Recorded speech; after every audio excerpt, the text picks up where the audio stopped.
تو یہ زمانے کی بات ہے، مکان کی بھی یہی بات ہے۔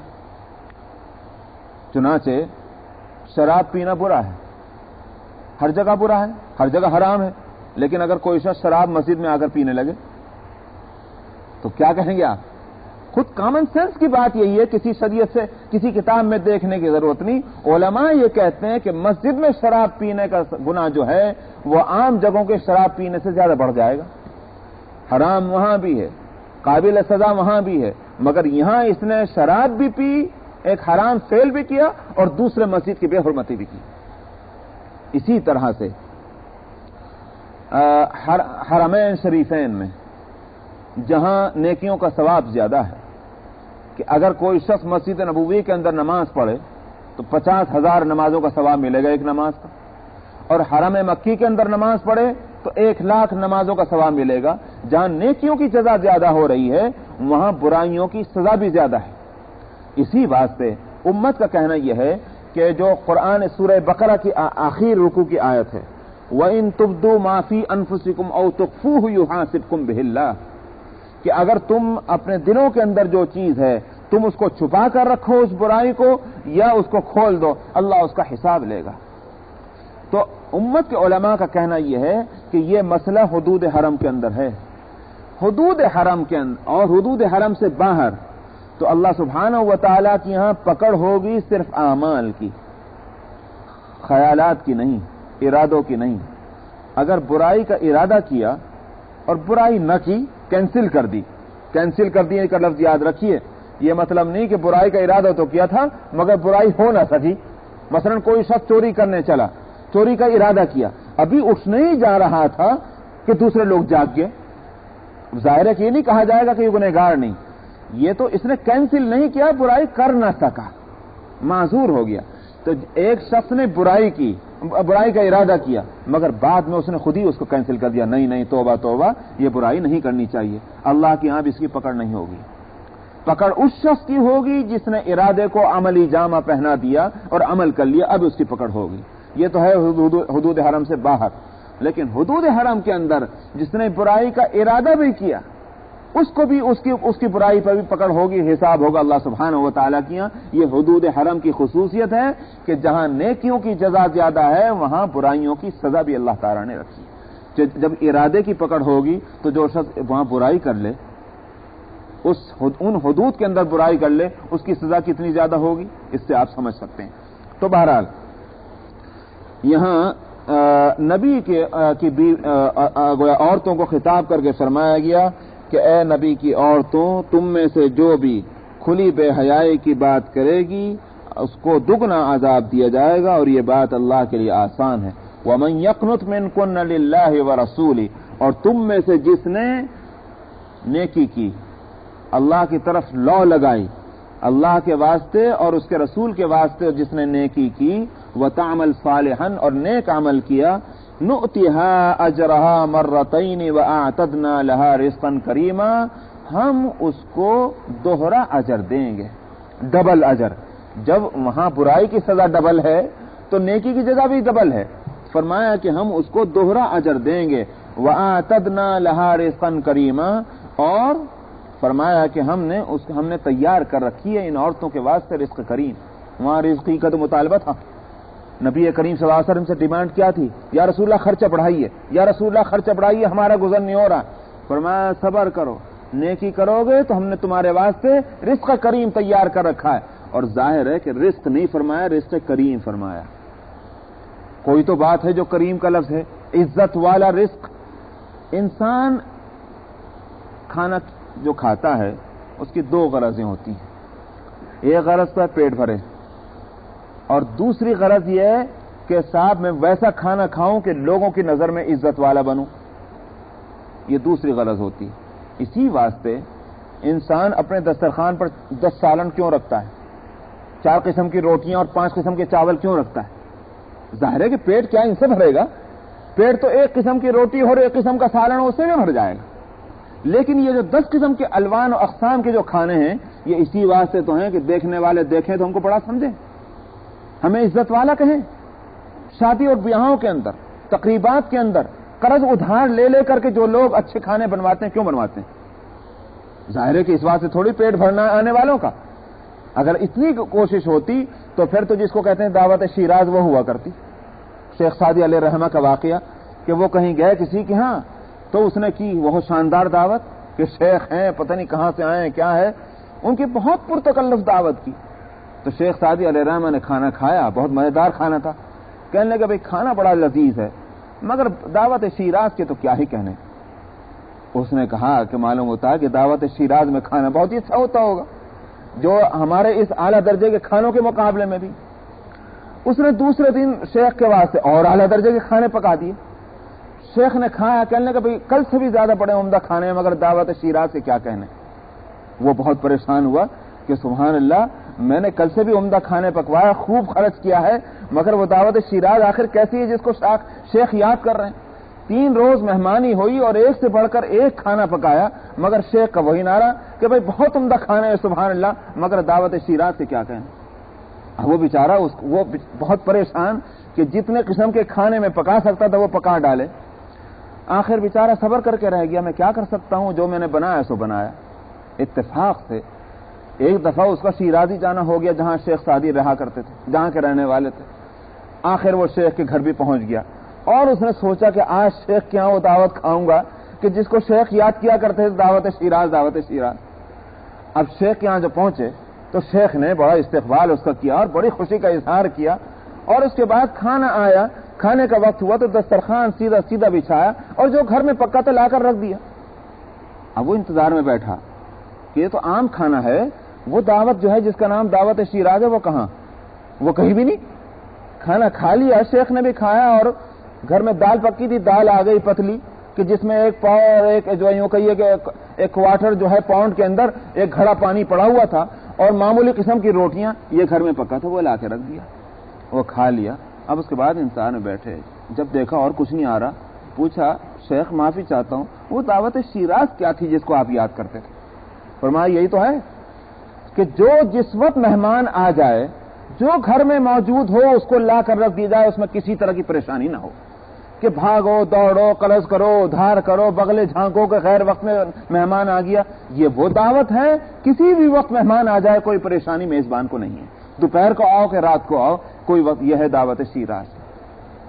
تو رزق کریم, رزق 2 طرح کے ہیں. میں نے کہا کہ ایک تو وہ رزق ہے کہ جس میں ہر طرح کا تکلف, ہر طرح کی تکلیف, لیکن ایک رزق وہ ہے کہ جس میں انسان کو کسی کے سامنے ہاتھ بھی نہ پھیلانا پڑے, جس سے انسان کو تسلی بھی حاصل ہو جائے, اطمینان قلب بھی حاصل ہو جائے. یہ وہ رزق کریم ہے. یہ تو دنیا کے اعتبار سے میں بتا رہا ہوں. اسی بات سے حضرت عائشہ رضی اللہ عنہا کے بارے میں ہے اور ام سلمہ رضی اللہ عنہا کے غالباً ہے کہ ایک روز جو نبی کریم صلی اللہ علیہ وسلم کے وصال کے بعد بیت المال سے وظیفہ آیا, 1,00,000 درہم, 1,00,000 درہم, 100,000 درہم جو ہے وہ سال بھر کا وظیفہ ازواج مطہرات کا مقرر تھا بیت المال سے. خلفائے راشدین نے مقرر کیا تھا کہ عام عورتوں سے زیادہ ازواج مطہرات کو, چونکہ وہ ماں ہیں امت کی, ان کا وظیفہ. تو 1,00,000 درہم آئے اور اس کے بعد ابھی سورج ڈوبا نہیں تھا, وہ سال بھر کا خرچ دن بھر میں لٹا دیا, اپنی باندھی کے ذریعے تقسیم کرایا, اتنا فلاں جگہ دیا, اتنا فلاں جگہ دیا, اتنا فلاں جگہ دیا, سارا لٹا دیا. شام جب ہوئی اور سورج غروب ہونے کا وقت ہوا, باندھی سے پوچھا روزہ کھولنے کے بعد سے کچھ ہے کیا؟ اس نے کہا تم نے رکھا کیا تھا جو ہے, سارا تو لٹا دیا, اتنا تو روک لیتی کہ آج کا روزہ افطار ہو جاتا. اب آپ ان سے پوچھیں کہ ان کے ہاں رزق جو ہے جو بھی ملے گا اس کے کریم ہونے میں کیا شک اور شبہ ہے, کیا دل کا اطمینان ہے کہ تقسیم کرنے سے پہلے نہیں پوچھ رہی کہ میرا روزہ ہے, روزہ کھولنے کے بعد سے کچھ بچا کے رکھ لینا, پھر میں دوسرے کے یہاں بھجوا رہی ہوں. اصل رزق کریم یہی ہے کہ جس کے واسطے رزق ہے اس کو اطمینان قلبی حاصل ہو کہ اس حالت میں بھی خوش اور اس حالت میں بھی خوش. یہ تو دنیا کے اعتبار سے میں بتا رہا ہوں, اور آخرت کے اعتبار سے حقیقی رزق تو وہیں ملے گا. رزق کریم کہیں گے کہ اس کے واسطے نہ کسی کے سامنے ذلیل ہونا پڑے گا, نہ کسی کے سامنے رسوائی ہوگی, اور ہر طرح کی لذتوں سے وہ بھرا ہوا وہ رزق اللہ سبحانہ و تعالیٰ کی طرف سے.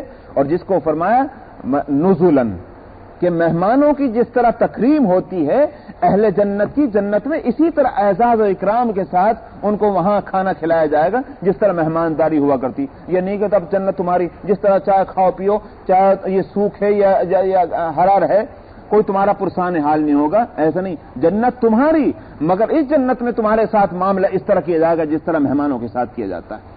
تو یہ رزق کریم کی بات ہے. یا نساء النبی لستن کاحد من النساء، فرمایا اے نبی کی عورتوں تم دوسری عورتوں کی جیسے نہیں ہو، اور عورتوں میں سے کسی بھی عورت کے جیسے نہیں ہو. ان اتقیتن، اگر تم نے تقوی اختیار کیا ہوا ہے، یعنی مطلب اگر کیا مطلب ہے وہاں تقوی، لیکن ایک سوال ہے، جیسے ہم کہیں اگر تم وہ مسلمان ہو تو تم کو نماز پڑھنا چاہیے، اس کا یہ معنی تھوڑی ہے کہ میں یہ کہہ رہا ہوں کہ مجھے شک ہے کہ آپ مسلمان نہیں.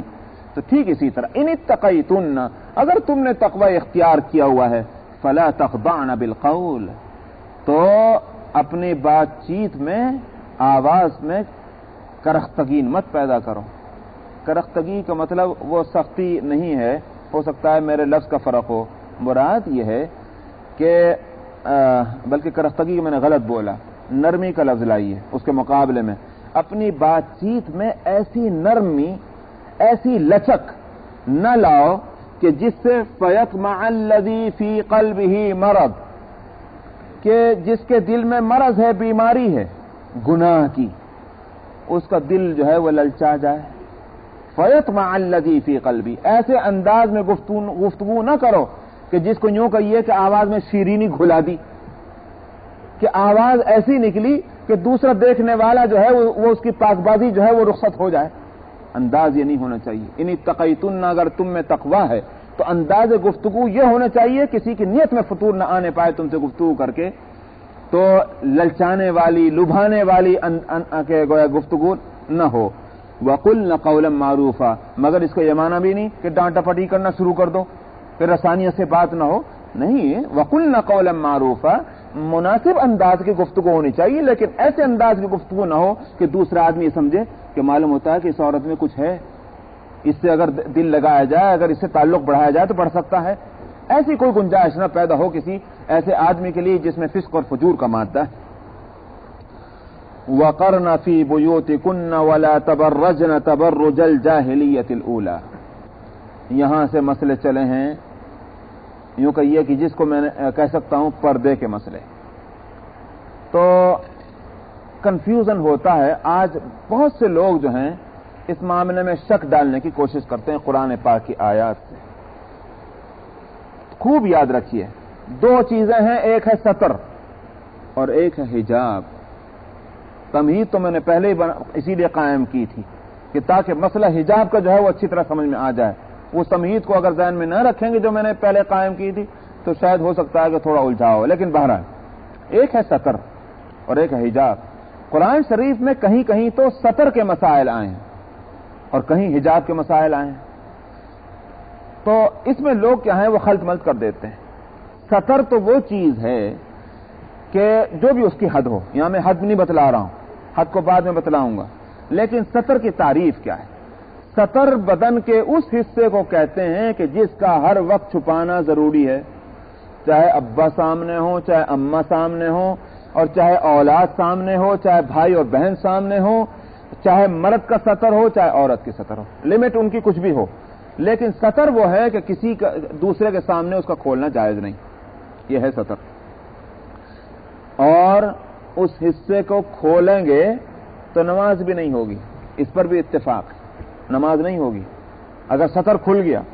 یہ مسئلہ الگ ہے کتنا کھل جائے. فقہا کہتے ہیں کہ اگر 1 انگل 1 انچ کھل گیا ہے تو نماز ہو جائے گی، باقی اگر ستر ڈھکا ہوا ہے یہ الگ بات ہے، کیونکہ لیل اکثر حکم الکل. مگر مسئلہ یہ ضرور ہے کہ ستر کے کھلنے سے نماز نہیں ہوتی. اور ایک ہے مسئلہ حجاب. حجاب دوسری چیز ہے. حجاب جو ہے وہ اس کا تعلق یہ ہے کچھ کے سامنے حجاب نہیں اور کچھ کے سامنے حجاب ہے. ستر تو سب کے سامنے ہے، یہاں تک کہ تنہائی میں بھی ہے، مگر حجاب کا تعلق جو ہے وہ یہ ہے کن کے سامنے حجاب ہو اور کن کے سامنے حجاب نہ ہو. تو دو الگ الگ چیزیں ہو گئی. اس لیے جہاں ستر کا تذکرہ ہو اس کو حجاب سمجھنا اور جہاں حجاب کا تذکرہ ہو وہاں اسے کچھ اور تعویل کرنا، یہ بالکل غلط ہے۔ نمبر 1 تو یہ یاد رکھیے آپ۔ نمبر 2 یہ ہے کہ یہاں مسئلہ حجاب کا آ رہا ہے۔ حجاب میں یہ ابتدا کی گئی ہے اس لفظ سے کہ وقرن فی بیوتکن، تم ٹھہرو گھروں کے اندر۔ تو معلوم ہوا کہ اصل جو مقام ہے، اصل جو جگہ ہے عورت کی، جیسے میں نے شروع میں بتلایا تھا کہ وہ گھر کی اجتماعیت، اس کا تقاضا یہی ہے کہ ایک گھر کے باہر ہو اور ایک گھر کے اندر ہو۔ اصل اس کی ذمہ داری گھر کے باہر سے متعلق ہے مرد کی، اور عورت کی ذمہ داری گھر کے اندر سے متعلق ہے، جس کو میں نے شروع میں عرض کیا تھا۔ اس واسطے جو مسئلہ حجاب ہے جو عورت سے متعلق ہے، اس کا پہلا درجہ جو ہے وہ یہ ہے گھر کے اندر رہے، گھر سے باہر نکلنے کی ضرورت ہی نہیں۔ ہاں، گھر سے باہر نکلنے کے جو مسائل آگے آ رہے ہیں وہ حجاب کا نمبر 2 ہے کہ ظاہر ہے کہ دنیا میں زندگی گزارنی ہے، ہو سکتا ہے کہ کسی ضرورت کے تحت اس کو باہر نکلنا پڑے۔ مثال کے طور پر باپ بیمار ہے، ماں بیمار ہے، نبی بیمار ہو تو ان سے ملنا ہے، ان کے پاس جانا ہے، یہ خونی رشتے ہیں جس کی وجہ سے اس کو نکلنا پڑے گا۔ اور بھی چھوڑ دیجئے، حج کو جانا پڑے گا اس کو، جس کا مطالبہ شریعت نے رکھا، تو گھر سے تو نکلنا ہے، گھر سے نکلے تو کیسے نکلے، وہ نمبر 2 کا ہے۔ لیکن نمبر 1 کیا ہے، اس کو پہلے اسی بات سے بیان کیا تاکہ اس کا نمبر 1 ہونا سمجھ میں آ جائے۔ فرمایا کہ وقرن فی بیوتکن، ٹھہری رہو اپنے گھروں کے اندر۔ یہاں سے مسئلے کو شروع کیا گیا، وہاں سے نہیں شروع کیا گیا کہ تم گھر سے باہر نکلو تو کس طرح نکلو، وہ نمبر 2 ہے، اس کو بعد میں لا رہے ہیں۔ یہ خود بتلا رہا ہے یہ کہ ترتیب یہ ہے عورت کی زندگی کے واسطے کہ اصل اس کا مقام اور اس کی جگہ جو ہے وہ گھر کے اندر ہے۔ تو پہلے میں بتلا چکا تھا کہ اجتماعیت اس کے بغیر قائم نہیں ہو سکتی۔ نمبر 2 تو یہ ہے۔ نمبر 3 یہ کہ بعض لوگ یہ بات کہا کرتے ہیں، اجی یہ تو ازواج مطہرات کے لیے کہا جا رہا، عام عورتوں کے واسطے تھوڑی، ازواج مطہرات کو گھروں میں ٹھہرنے کے لیے کہا گیا، عام عورتوں کے لیے تو خطاب نہیں۔ سبحان اللہ۔ سوال یہ ہے کہ مسئلہ حجاب کا اور اسی طرح گھروں میں رہنے کا یا اسی طرح سے برقع اور چادر اوڑھنے کے جو مسائل آ رہے ہیں اس کی حکمت کیا ہے؟ ظاہر ایک حکمت ہے بے حیائی سے معاشرے کو روکنا۔ یہ جب حکمت ہے تو پھر ازواج مطہرات میں گناہ کی گنجائش زیادہ ہے یا آج کی عورتوں میں گناہ کی گنجائش زیادہ ہے؟ یا جن مردوں سے روکنا مقصود ہے وہ مرد اس زمانے میں کون ہیں؟ حضرات صحابہ رضی اللہ عنہ۔ ایک طرف ازواج مطہرات ہیں، دوسری طرف صحابہ رضوان اللہ علیہم اجمعین ہیں۔ نہ ادھر گناہ کی گنجائش نہ ادھر گناہ کی گنجائش۔ اگر گنجائش کا لفظ بھاری معلوم ہو رہا تو بھی کہا جائے کہ معاشرے کی پاکیزگی یہ بتلا رہی ہے کہ وہاں تو گناہ کم ہیں بنسبت آج کے، بنسبت اور عورتوں کے، بنسبت اور مردوں کے۔ اگر وہاں پردے کا حکم ہے اسی حکمت کی بنا پر کہ تاکہ معاشرہ برائیوں سے بچا رہے، تو بتلائیے کہ ازواج مطہرات اور صحابہ کا معاشرہ نہ ہو تو پھر اس کا حکم بڑھے گا یا گھٹے گا؟ اسی واسطے ان آیتوں کے شان نزول کے تعلق سے جو بات آتی ہے، جو تمام یہ آیتیں آ رہی ہیں، اس میں یہ ہے کہ حضرت عمر رضی اللہ عنہ نے نبی کریم صلی اللہ علیہ وسلم سے آ کر عرض کیا تھا، یا رسول اللہ، آپ کے گھر میں بر اور فاجر 2 لفظ آتے ہیں، بر اور فاجر۔ بر کہتے ہیں نیکی کو، نیک آدمی کو، اور فاجر کہتے ہیں بدکار کو۔ فرمایا آپ کے گھر میں یا رسول اللہ ہر طرح کے آدمی آتے ہیں، اچھے بھی آتے ہیں برے بھی آتے ہیں، کیوں نہ آپ اپنی عورتوں کو پردے میں کر لیں؟ یہ حضرت عمر نے عرض کیا، اس پر یہ آیتیں جو ہیں پردے کی نازل ہوئیں۔ تو دیکھیے حضرت عمر رضی اللہ عنہ کیا کہہ رہے ہیں کہ برے اور اچھے آیا کرتے ہیں گھروں کے اندر، تو معلوم ہوا کہ اچھوں سے بچانا مقصود نہیں، بروں سے بچانا مقصود ہے۔ تو اگر صحابہ رضوان اللہ علیہم اجمعین کے دور میں، ازواج مطہرات کے دور میں پردے کی حکمت بروں سے بچانا ہے عورتوں کو اور سوسائٹی اور معاشرے کو، تو آج کیسے کہہ دیا جائے؟ باقی ازواج مطہرات کو خطاب جو کیا گیا وہ اس واسطے کیا گیا تاکہ ازواج مطہرات کل کو یوں نہ سمجھ بیٹھیں کہ ہم تو ہیں ہی پاک باز، عام عورتوں کے واسطے مسئلہ یہ ہے، ہمارے واسطے مسئلہ نہیں، اس لیے وہ بے پردہ پھرا کرتی، اس لیے خطاب ان کو کیا گیا۔ یہ ایسا ہی ہے جیسے کوئی شخص مثلا اپنے اولاد کو نصیحت کرتے ہوئے کہے کہ تم کوئی غیر لڑکوں کی طرح ہو، تم تو میرے بیٹے ہو، تمہیں کم سے کم اس طرح کی حرکتیں نہیں کرنی چاہیے، تمہیں گالیاں نہیں دینی چاہیے، تمہیں نماز نہیں چھوڑنی چاہیے، تمہیں اس کا کیا مطلب؟ اس کے معنی یہ ہے تم تو گالیاں مت دینا، مگر دنیا کا ہر بچہ گالی دے تو میرا کوئی نقصان نہیں، میرے دل میں کوئی برائی نہیں، وہ دے سکتا ہے؟ ظاہر ہے کہ یہ نہیں۔ مراد اس سے یہ ہے کہ تمہیں کم سے کم بچنا چاہیے وہ برائیوں سے اور دوسرے بھی بچیں، مگر تمہیں جو ہے جن سے میرا قریبی تعلق ہے تمہیں تو سب سے پہلے بچنا چاہیے۔ ٹھیک یہی صورت یہاں بھی ہے۔ اس کے ہرگز یہ معنی نہیں کہ ازواج مطہرات کے لیے مسئلہ ہے، دوسری عورتوں کے لیے مسئلہ نہیں۔ خطاب جب ازواج مطہرات کو کیا گیا تو اس سے مطلب یہ ہے کہ جب ازواج مطہرات کے لیے تو دوسری عورتوں کے لیے تو بدرجہ اولا ہے، جیسے بفاحشۃ مبینہ۔ تو اس کے معنی اگر جیسے پہلے آیت گزر چکی ہے، آیت نمبر 30، کہ یا نساء النبی من یأتی منکن بفاحشۃ مبینہ، اے نبی کی عورتوں تم میں سے جو بے حیائی کی کام کرے گی تو تمہیں دگنا گویا عذاب ملے گا۔ کیا اس کے معنی یہ ہیں کہ نبی کی عورتوں کو تو فحش اور بے حیائی کا کام نہیں کرنا چاہیے، باقی دنیا کی عورتیں بے حیائی کا کام کرتی پھر سکتی ہیں؟ اگر یہ مطلب نہیں ہے اس آیت کا، اور وہاں یہی مطلب ہے کہ ازواج مطہرات کے لیے تو بدرجہ سے بچنا ہی ہے، اور عورتوں کو بھی بچنا ہے ان برائیوں سے، بے حیائیوں سے، زنا سے، چوری سے، ڈکیتی سے، ان ساری برائیوں سے، تو ٹھیک وہی مسئلہ تو یہاں بھی ہے۔ یہ کیا بات ہوئی کہ وہاں کچھ اور یہاں کچھ اور؟ ایک ہی تو پرداز ہے، ایک ہی تو انداز ہے خطاب کا۔ تو اس واسطے جو لوگ اس طرح کی تعویلیں کرتے ہیں ان کے دلوں میں بیماری ہے، وہ اپنے عمل کو قرآن کی روشنی میں صحیح کرنا چاہتے ہیں، قرآن کی روشنی میں اپنے عمل کو، یعنی یہ قرآن کو اپنے عمل پر فٹ کرنا چاہتے ہیں، یہ نہیں کہ قرآن کی روشنی میں اپنے عمل کو درست کرنا چاہتے ہیں، اور یہ بڑی بھیانک غلطی ہے۔ چاہیے یہ کہ اپنے عمل کی غلطی کی کا احساس اپنے دلوں میں پیدا ہو۔ یہ بات الگ ہے کہ ایک مصلح کی ذمہ داری ہے کہ وہ یوں دیکھے کب کون سی بات کی اصلاح کب کی جائے، وہ مسئلہ الگ ہے۔ یہ بات ٹھیک ہے کہ معاشرے کے اندر اس بات کے قبول کرنے کی صلاحیت پیدا ہو گئی کہ نہیں ہو گئی، اسی بات سے مسئلہ پردے کا ظاہر ہے کہ نبوت کے ملنے کے ساتھ نہیں آیا۔ غار حرا کے اندر اقرا بسم ربک الذی کے ساتھ یہ نہیں فرمایا چلو عورتوں کو حکم دو کہ جا کے پردہ کریں، کیوں؟ اس واسطے کہ معاشرے میں صلاحیت نہیں پیدا ہوئی تھی ابھی۔ وہ مسئلہ الگ ہے کہ کس وقت کس اصلاح کے لیے قدم اٹھایا جائے، لیکن ایک تو بات یہ ہے، اور ایک بات یہ کہ نہیں جو ہم کر رہے ہیں وہ بالکل صحیح کر رہے ہیں، قرآن کی روشنی میں کر رہے ہیں، حدیث کی روشنی میں کر رہے ہیں، مسئلہ یہی ہے جو ہم کر رہے ہیں، یہ بڑی غلط بات ہے۔ تو اپنی غلطی کا احساس ہونا چاہیے، دعا کرنی چاہیے، کوشش کرنی چاہیے کہ مرد ہوں کہ عورتیں ہوں ان کی اصلاح ہو، نہیں یہ کہ اپنی غلط بات کو جو ہے وہ قرآن کے حوالے سے صحیح ثابت کرنے کی کوشش کی جائے۔ جہاں جہاں یہ ہو رہا ہے ہماری ان لوگوں سے اسی واسطے مخالفت ہے کہ بھائی ایسا ظلم نہ کرو کہ قرآن کو بدل ڈالو۔ یہی تو حرکتیں پچھلے لوگوں نے کی تھی کہ اپنی کتابوں کو بدلا تھا اس واسطے کہ اپنے اعمال کو صحیح ثابت کرنا تھا۔ اب وہ کیسے صحیح ثابت کریں؟ کتاب اللہ سامنے موجود ہے، کتاب اللہ کے اندر تربیت کی تھی۔ اور یاد رکھیے جو قرآن پاک میں جو تورات اور انجیل میں تحریف کا حوالہ ہے، یحرفون الکلمہ، اس بات میں علماء بھی متفق ہیں، اور یہ اہل کتاب کے علماء جو ہیں، یہ رہبائی وغیرہ جو ہیں، یہ بھی کہتے ہیں کہ ہمارے یہاں دو طرح کی تحریفیں ہوئی ہیں، ایک تو الفاظ ہی بدل دیے گئے، اور ایک یہ کہ الفاظ تو جو کہ تو باقی رہے، ان سے جو مسئلہ نکلنے والا ہے اس مسئلے کی پوزیشن کو بدل دیا، یہ بھی تحریف ہوئی ہے۔ تو اگر ہم لوگ قرآن کے الفاظ کو نہ بدل سکیں اس لیے کہ اللہ سبحانہ و تعالیٰ کا غیبی ڈنڈا گھوم رہا ہے کہ ہم وہ جس سے الفاظ کی حفاظت ہے، اگر الفاظ کو ہم نہ ہٹا سکتے ہوں تو یہ ہم کرنے بیٹھ جائیں کہ اس ان الفاظ سے قرآن کے اور حدیث کے جو مسائل نکل رہے ہیں ان مسائل کو ہم بدل دیں، تو یہ بڑی گستاخی کی بات ہے۔ ہمیں اپنے کو بدلنے کی کوشش کرنا چاہیے، نہیں ہے کہ قرآن و حدیث کو۔ بس انشاءاللہ باقی آئندہ، وآخر دعوانا الحمدللہ رب العالمین۔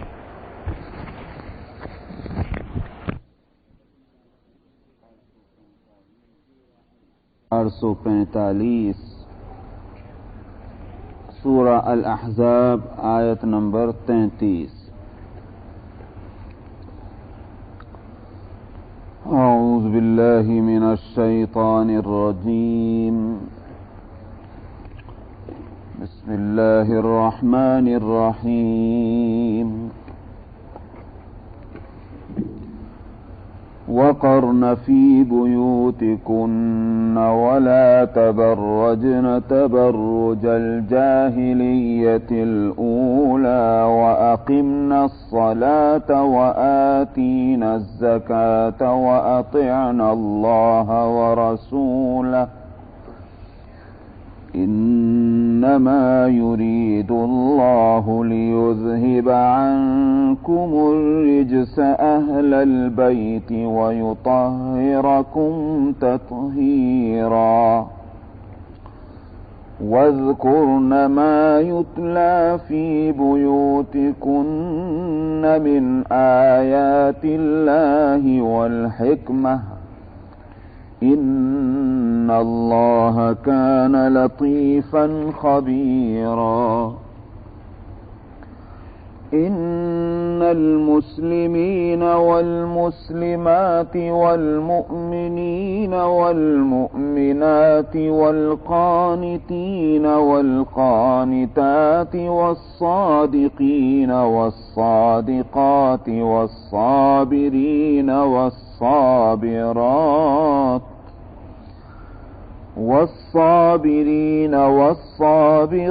والخاشعين والخاشعات والمتصدقين والمتصدقات والصائمين والصائمات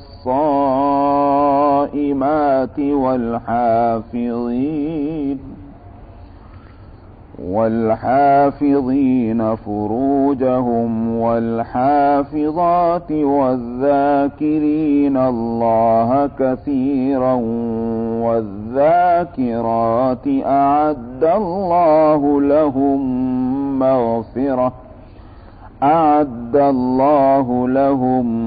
مغفرة وأجرا عظيما.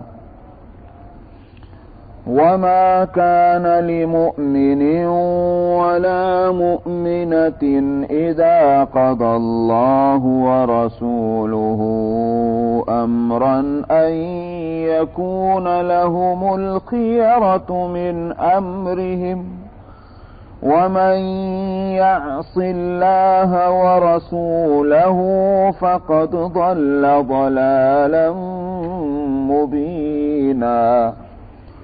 وإذ تقول للذي أنعم الله عليه وأنعمت عليه أمسك عليك زوجك واتق الله وتخفي في نفسك ما الله مبديه وتخشى الناس والله أحق أن تخشاه. فلما قضى زيد منها وطرا زوجناكها لكي لا يكون على المؤمنين حرج في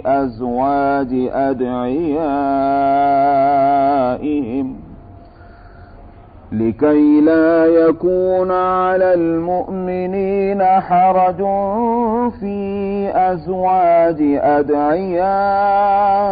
أدعيائهم إذا قضوا منهن وطرا وكان أمر الله مفعولا.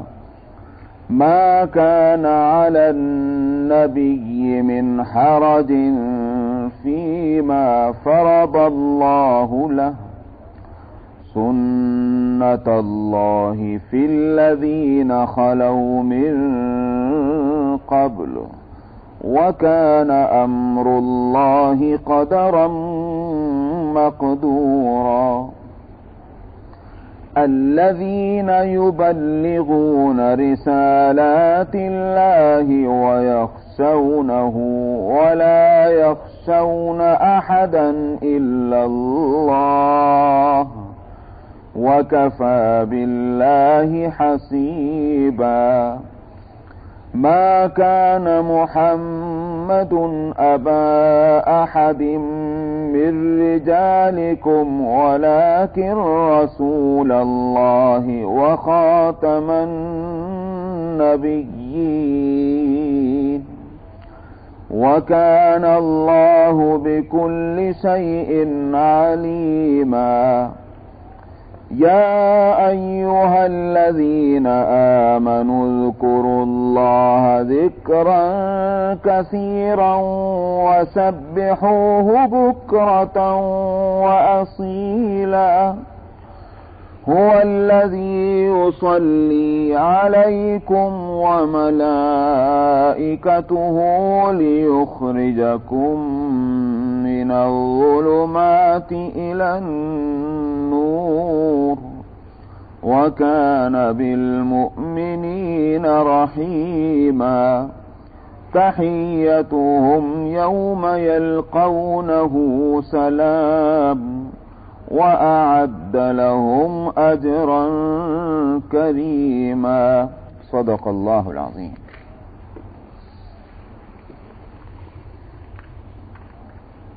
یوں تو قرآن پاک کے مختلف آیات اور مختلف موقع نبی کریم صلی اللہ علیہ وسلم کی اللہ سبحانہ و تعالیٰ کی یہاں محبوبیت کو نمایاں کرتے ہیں، مگر خاص طور پر دو صورتیں ایسی ہیں کہ جن کے پڑھنے اور جن کے مضامین کو دیکھنے سے یہ بات معلوم ہوتی ہے کہ یہ دو سوریں خاص طور پر نبی کریم صلی اللہ علیہ وسلم کی محبوبیت کو نمایاں کرنے کے لیے آئی ہیں۔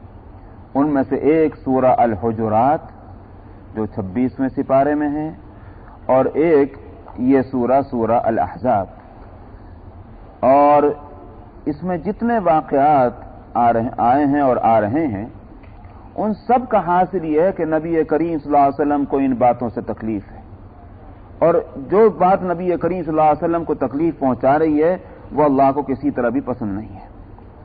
تو منافقین کی طرف سے ایذا پہنچانا، اسی طرح سے کفار کا مقابلے پر آنا، غزوہ خندق کے موقع پر جس طرح نبی کریم صلی اللہ علیہ وسلم کو پریشانیوں کا سامنا کرنا پڑا اپنوں اور پراؤں سے، اپنوں سے مراد مخلصین مومنین نہیں بلکہ وہ جو نام کے مومن تھے، ابھی تک تو وہ بھی اپنے ہی ہیں، اس لیے ان کی طرف سے جس طرح کی تکلیفیں آپ کو پہنچی، پریشانیاں پہنچی، ان سب کی مذمت اس انداز میں کی جا رہی ہے کہ یہ بات لوگوں کے سامنے آ جائے کہ نبی کو تکلیف پہنچانا اللہ کو کسی طرح پسند نہیں۔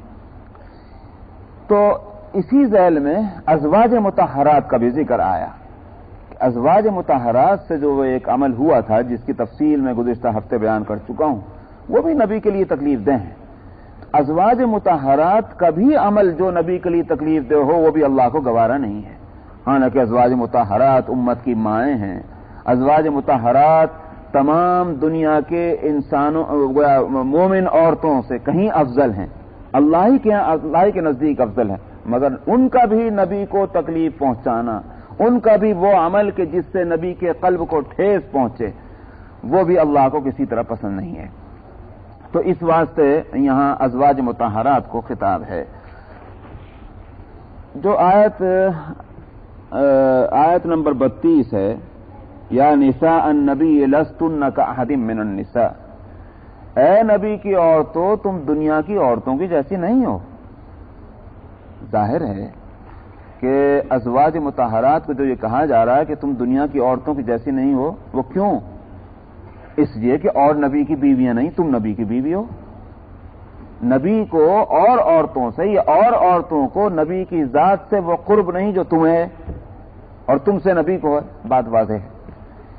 مگر ایک لفظ اس میں اور ہے، اور وہ بہت اہم ہے، ان اتقیتن، تمہاری یہ خصوصیت، تمہاری یہ فضیلت، تمہاری یہ عظمت اور اہمیت جو نبی کی صحبت اور نبی سے رشتہ اور نبی کے قرب کی وجہ سے ہے، مگر اس کے ساتھ ایک کنڈیشن ہے۔ وہ کنڈیشن اگر ہے تو یہ ساری فضیلتیں موجود، اور اگر وہ کنڈیشن نہیں تو پھر کوئی فضیلت نہیں۔ اور وہ کیا ہے؟ اگر تم تقوی کرتی رہی، تقوی کی کنڈیشن کے ساتھ نبی کی رفاقت سے تم کو عظمت ملے گی۔ ظاہر ہے کہ نبی کی رفاقت اور نبی سے رشتہ، اس کو آپ دوسرے لفظوں میں کہہ سکتے ہیں کہ نسبت، جس کو ہم کہتے ہیں ایک نسبت، ایک وہ لفظ ہے کہ جس کو کہیے تعلق، اردو میں اور زیادہ واضح لفظ کہ صاحب فلاں کا فلاں سے تعلق ہے، فلاں کی فلاں سے نسبت ہے، چاہے وہ اولاد ہونے کے اعتبار سے ہو، یا بھائی اور بہن ہونے کے لحاظ سے ہو، یا استاد شاگرد ہونے کے اعتبار سے ہو، یا یہ کہ شوہر اور بیوی ہونے کے لحاظ سے ہو، یا شیخ اور مرید ہونے کے اعتبار سے ہو۔ ظاہر ہے کہ یہ نسبتیں ہیں، لیکن ان نسبتوں میں اگر کوئی اہمیت ہے تو وہ اس کنڈیشن کے ساتھ ہے کہ وہ تقوی ہے کہ نہیں وہاں۔ اگر عمل صالح ہے اور تقوی نہیں، تو جب نبی کی بیویاں جو ہے وہ عظمت سے محروم ہو سکتی ہیں، اس کنڈیشن کے مطلب یہ ہوا، تو پھر ہما اور شما کا کیا حال ہے کہ پدرم سلطان بود، ہم یہی کہتے پھریں کہ ہمارے باپ دادا ایسے تھے اور ویسے تھے۔ ظاہر ہے کہ ہمارا یہ لفظ اور ہمارا یہ سوچنا کہ ہم فلانے شیخ کے مرید ہیں، ہم فلانے استاد کے شاگرد ہیں، ہم فلانے خاندان سے ہمارا تعلق ہے، کیا حیثیت اس کی رہ جائے گی؟ جب حیثیت بنے گی اس کی جب ہمارے اندر تقوی ہو. اگر تقوی ہے تو یہ نسبتیں بھی کارآمد، اور تقوی نہیں تو یہ نسبتیں ہے ہی نہیں. کارآمد تو جب ہوں جو نسبت باقی رہے، وہ باقی نہیں رہ سکتی. اس کو میں پہلے بھی ایک اور موقع پر بیان کر چکا ہوں کہ دیکھ لیجئے، باپ کا بیٹے سے جو تعلق اور بیٹے کا باپ سے جو تعلق ہے قدرتی ہے. اس کو کوئی دنیا میں کوئی ہے جو ختم کر دے؟ اس نسبت کو تو ختم نہیں کر سکتا. لیکن حضرت نوح علیہ الصلوۃ والسلام نے جب اپنے بیٹے کو یہ کہا کہ میرا اہل ہے، خدا بندہ اس کو عذاب سے بچا لیجئے جو عذاب آ رہا ہے، لیکن اللہ تعالیٰ نے حضرت نوح علیہ الصلوۃ والسلام کو ان کے بیٹے کے تعلق سے یہ کہنا کہ یہ میرا اہل ہے، اس کو اللہ تعالیٰ نے رد کر دیا کہ نہیں یہ تیرا اہل نہیں ہے. اور دلیل کیا دی؟ دلیل دی کہ انہ عمل غیر صالح، اس لیے کہ اس کا عمل نیک نہیں. معلوم ہوا کہ اگر عمل پیغمبر کا اور اس کی اولاد کا، باپ کا اور بیٹے کا ایک ہے تو یہ رشتہ بھی باقی ہے. لیکن اگر یہ عمل ایک نہیں ہے، عقیدہ ایک نہیں ہے، طریقہ زندگی ایک نہیں ہے، تو دنیا کی نظر میں یہ رشتہ باقی ہے لیکن حقیقتاً یہ رشتہ نہیں ہے. ہاں مگر یہاں چونکہ میں ایک اس لیے بات مکمل نہیں ہوگی، اگرچہ پہلے بھی میں کہہ چکا ہوں لیکن اس کو یہاں واضح کرنا ضروری ہے. جہاں تک وراثت کا تعلق ہے تو اگر مسلمان اسلام ہے، فتوے کے اعتبار سے کہا جائے کہ یہ مسلمان ہے تو وراثت تو ملے گی باپ کی، ورنہ تو پھر ظاہر بات ہے کہ پھر جھگڑا پیدا ہوگا. اگر اعمال کی بنیاد پر وراثت ملا کرتی تو بیٹے تو یہ کہا کرتا کہ میں نیک عمل ہوں اور دوسرے رشتہ دار کہا کرتے کہ اچھے عمل کا نہیں، تو جھگڑا پیدا ہوتا. اس واسطے اللہ سبحانہ و تعالی نے رشتوں کو بنیاد بنایا ہے وراثت کے لیے.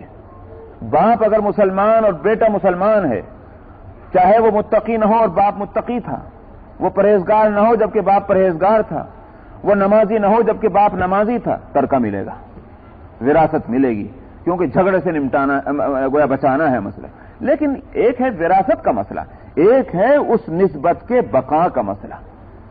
نسبت نہیں قائم رہ سکتی جب تک کہ وہ دونوں کا راستہ ایک نہ ہو. یہاں انبیاء علیہ الصلوۃ والسلام کے ہاں تو معاملہ یہ ہے کہ نبی کی وراثت مالی ہوتی ہی نہیں. نبی جو ہے، نبی کی اولاد، نبی کی ازواج کو نبی کی وراثت مالی ملتی ہی نہیں. نبی کریم صلی اللہ علیہ وسلم نے خود فرمایا، جو حضرت فاطمہ رضی اللہ عنہ کا مسئلہ کیا تھا، حضرت فاطمہ رضی اللہ عنہ ابو بکر صدیق رضی اللہ عنہ کی خلافت کے زمانے میں باغ فدق کا جو حصہ لینے گئیں تو ان کو اس وقت تک یہ بات معلوم نہیں رہی ہوگی کہ وہ تو یہ سمجھتی تھی کہ میں اپنے باپ کی بیٹی ہوں. دنیا میں جس طرح ہر باپ کی اولاد کو ترکہ ملتا ہے مجھے بھی ترکہ ملے گا. لیکن ابو بکر صدیق رضی اللہ عنہ کو وہ مسئلہ معلوم تھا کہ یہاں اور باپ کی طرح کا معاملہ نہیں، نہ اور بیٹیوں کے جیسا مسئلہ ہے. یہاں اس بیٹی کے باپ ہیں نبی، اور نبی کریم صلی اللہ علیہ وسلم خود فرما چکے ہیں، نحن معاشر الانبیاء لا نورث درہما ولا دینارا ولكن نورث العلم فمن اخذه بحظ وافر او كما قال علیہ الصلوۃ والسلام. کہ نبی کریم صلی اللہ علیہ وسلم نے فرمایا تھا کہ ہم انبیاء کی جماعت، ہم درہم اور دینار جو ہے وہ ترکے میں نہیں چھوڑتے، ہم علم کو ترکے میں چھوڑتے ہیں. تو جس نے اس علم کو لے لیا اس نے پورا حصہ پا لیا، یعنی آدھا تہائی نہیں. مال میں تو حصے ہوتے ہیں کہ بھئی کیا نام ہے، دگنا بھائی کو، یہ کہہ رہا مثال کے طور پر بہن کو، 8واں حصہ ماں کو، سمجھ میں آیا، چوتھائی حصہ جو ہے باپ کو. یہ جو چوتھائی اور آدھا اور 8واں یہ سارے مال کے اندر تو ہو سکتے ہیں، لیکن علم وہ چیز ہے کہ جس میں آدھا اور تہائی نہیں. جس نے علم نبوی کو حاصل کیا اس نے پورا ہی اس نے پا لیا. یہ مطلب نہیں کہ اب اس میں گنجائش نہیں اور پانے کی، یہ مطلب یہ ہے کہ علم وہ چیز ہے کہ وہ یوں کہہ سکتے ہیں کمپیئر کر کے کہ یہ اس سے بڑھ کر فلانا بڑا عالم ہے، اس سے بڑھ کر فلانا بڑا عالم ہے، یوں تو کہہ سکتے ہیں، مگر یوں نہیں کہہ سکتے کہ اس کے پاس تہائی علم ہے، اس کے پاس چوتھائی علم ہے، اس کے پاس 5واں حصہ ہے، اس کے پاس چوتھا حصہ ہے. علم وہ چیز نہیں جس کو اس طرح سے تقسیم کیا جائے. اس لیے نبی کریم صلی اللہ علیہ وسلم نے فرمایا تھا کہ من اخذہ اخذ بحظ وافر، جس نے اس ترکے کو انبیاء کے لے لیا اس نے پورا حصہ پا لیا. تو انبیاء علیہ الصلوۃ والسلام کا ترکہ درہم اور دینار اور مال اور جائیداد پراپرٹی نہیں ہوتی. اس واسطے حضرت نوح علیہ الصلوۃ والسلام جو نبی ہیں ان کا بیٹا جو ہے وہ ان کا وارث نہیں بنا. وارث بھی نہیں بنا اور نسبت والا بھی نہیں بنا کہ ان کو نسبت جو ہے وہ باقی رہتی. اللہ تعالیٰ نے فرمایا کہ انہ لیس من اہلک، تیرے اہل سے نہیں، تیری فیملی سے نہیں، تیرے خاندان سے نہیں ہے، اس لیے کہ اس کا عمل ہی مختلف ہے. یہ کافر تم نبی، تو کافر کا نبی سے کیا رشتہ ہو سکتا؟ تو بہرحال حاصل یہ ہے کہ تقوی اور عمل صالح اگر ہے تو اچھی نسبتیں قائم رہیں گی، ورنہ چاہے کتنا بھی لمبا چوڑا سرٹیفکیٹ کیوں نہ لیے پھرتا ہو کوئی شخص کہ صاحب میں فلانا کا جانشین ہوں یا فلاں کا جو ہے تخت اس کا جو ہے گدی نشین ہوں، ہرگز نہیں. وہ سرٹیفکیٹ دنیا میں کام دے سکتے ہیں مگر اللہ سبحانہ و تعالیٰ کی یہاں ایک سرٹیفکیٹ ہے اور وہ ہے تقوی. ان اکرمکم عند اللہ اتقاکم، کہ تقوی جو ہے یہی سب سے بڑا سرٹیفکیٹ ہے اللہ کی طرف سے جو نسبتوں کو چھوڑتا ہے. تو ازواج مطہرات کے لیے یہ کنڈیشن بڑی اہم ہے. یہ صرف یاد رکھیے کہ ازواج کے لیے نہیں بلکہ ساری دنیا کے انسانوں کے لیے یہ نقطہ بڑا اہم ہے. اچھا، وقرن فی بیوتکن، ازواج مطہرات کو خطاب کرتے ہوئے کہا گیا تھا کہ تم ٹھہرے رہو اپنی گھروں کے اندر. بے وجہ گھروں سے باہر نکلنا، بے ضرورت گھروں سے باہر نکلنا یہ تمہارے لیے درست نہیں. ولا تبرجن تبرج الجاہلیۃ الاولی، اس کا معنی یہ ہوگا کہ وقرن فی بیوتکن، اگر صرف اتنی بات اللہ تعالیٰ فرما دیتے تو کسی حال میں بھی ازواج کا، اور جیسا کہ میں نے گزشتہ ہفتے کہا تھا کہ خطاب ازواج مطہرات کو ہے، مسئلہ ساری دنیا کی مومن عورتوں کے لیے واسطے ہے، تو کسی مومن عورت کے لیے گھر کی ڈیوڑی سے اور دروازے سے باہر نکالنا ناجائز ہو جاتا کسی حالت میں بھی. اللہ تعالیٰ نے کرم فرمایا اور انسانی ضرورتوں کی رعایت رکھتے ہوئے اس میں گنجائش دی کہ بلا شبہ اصل مقام تمہارا گھر ہے. اور اس طرح سے کہ نبی کریم صلی اللہ علیہ وسلم نے بھی فرمایا، ظاہر ہے کہ قرآن کا علم اللہ کے رسول سے زیادہ کسی کے پاس نہیں ہو سکتا. اللہ سبحانہ و تعالیٰ کی مرضی اور منشا کو نبی سے زیادہ کوئی دوسرا نہیں جان سکتا. خود نبی کریم صلی اللہ علیہ وسلم نے فرمایا تھا کہ ایک طرف تو مرد کی نماز کو یہ کہا گیا کہ لا صلاۃ لجار المسجد الا فی المسجد، مرد کی نماز جو وہ مرد کہ جو مسجد کے پڑوس میں رہتا ہو اس کی نماز نہیں ہوتی مکمل مگر مسجد میں، اس کو مسجد ہی میں آ کر نماز پڑھنی. تو مسجد سے مطلب یہ نہیں ہے کہ اس چار دیواری میں آ کر نماز پڑھنی، حاصل یہ کہ جماعت کے ساتھ اس کو آ کر نماز پڑھنی مسجد میں، تو نماز اس کی مکمل نہیں ہوتی مرد کی. اور نہ صرف یہ بلکہ اگر جماعت کے ساتھ مسجد میں آ کر نماز پڑھے گا تو ایک نماز کا ثواب 27 نمازوں کے برابر ہوگا. معلوم ہوا کہ مرد کی وہ نماز فضیلت والی ہے کہ جو مسجد کے اندر جماعت کے ساتھ ہو. اس کے مقابلے میں عورت کے لیے کیا فرمایا؟ نبی کریم صلی اللہ علیہ وسلم نے فرمایا عورت کے لیے کہ عورت کی بہترین نماز گھر کے صحن میں ہے. یہاں سب لیجیے مثال کے طور پر ہمارے یہاں جس کو کہیے بیک یارڈ، یہاں تو بیک یارڈ ہوتے ہیں، ہم لوگوں کے یہاں تو گھروں کے اندر چار طرف جو ہے وہ گھر کی عمارت ہوتی تھی، بیچ میں صحن ہوتا تھا، کھلا صحن. تو وہ صحن مراد ہے گھر کے صحن میں، اور اس سے زیادہ بہتر گھر کے ورانڈے میں، اور اس سے زیادہ بہتر گھر کے ہال میں، اور اس سے زیادہ بہتر گھر کے اندر جو کوٹھری ہوتی اس کے اندر. سب سے زیادہ بہتر عورت کی نماز ہوا ہے. کیوں؟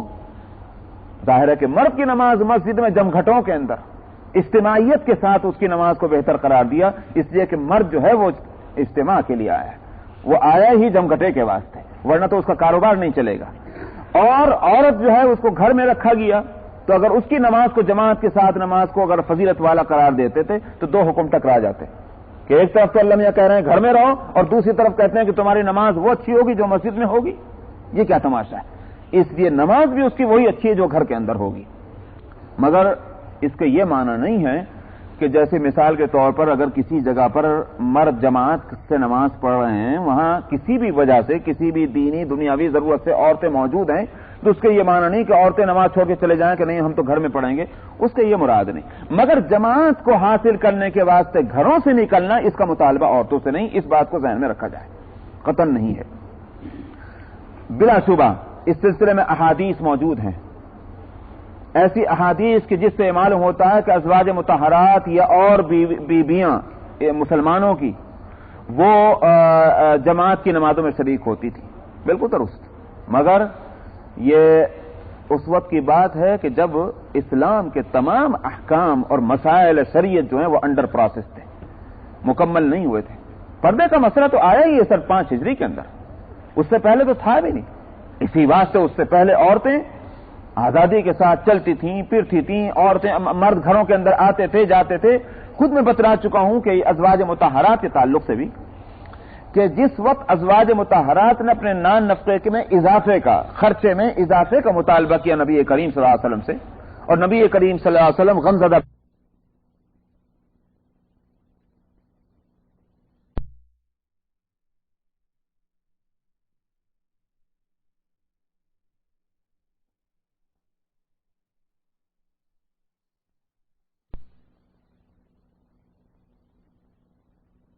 اور